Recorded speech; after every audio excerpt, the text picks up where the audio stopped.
But as these Indians struggle to live on a few dollars a day, the country's ultra-wealthy have gotten even richer and more influential, as their combined fortunes have soared by tens of billions of dollars in the last year. Load ErrorAmbani spent much of the pandemic as Asia's wealthiest person, ahead of many Chinese tycoons. Both the Indian billionaires have roots in Gujarat, which is Modi's home state. Shares in Adani's companies tumbled last month after the Economic Times newspaper said that foreign funds that hold stakes worth billions of dollars were frozen by the country's national securities depository. The utter dominance of Ambani and Adani isn't surprising, according to Saurav Mukherjee, founder of Marcellus Investment Managers.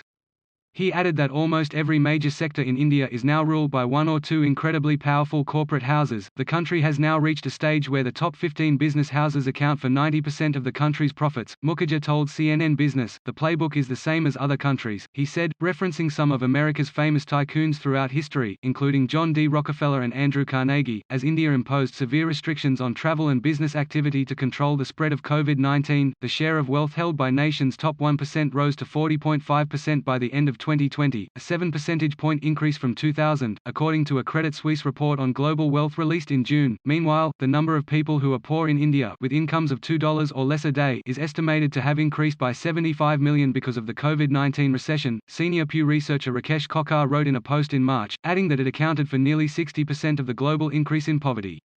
That increase didn't account for the second wave. By comparison, the change in living standards in China has been more modest. Kokkar added, an alarming 90% of respondents reported that households had suffered a reduction in food intake as a result of the lockdown, the researchers wrote in a May report examining the impact of 1 year of COVID in India. Even more worryingly, 20% reported that food intake had not improved even 6 months after the lockdown. The Abdul Latif Jameel Poverty Action Lab has been studying the impact of the pandemic on workers from some of India's poorest states. In a report on young migrant workers from the states of Bihar and Jharkhand, the researchers found that COVID-19 pushed men out of salaried work, and women out of the workforce entirely. Women had this one chance of working. Now they are back home with their families and being pushed to get married. Clement Imbert, associate professor of economics at the University of Warwick and one of the researchers, told CNN Business.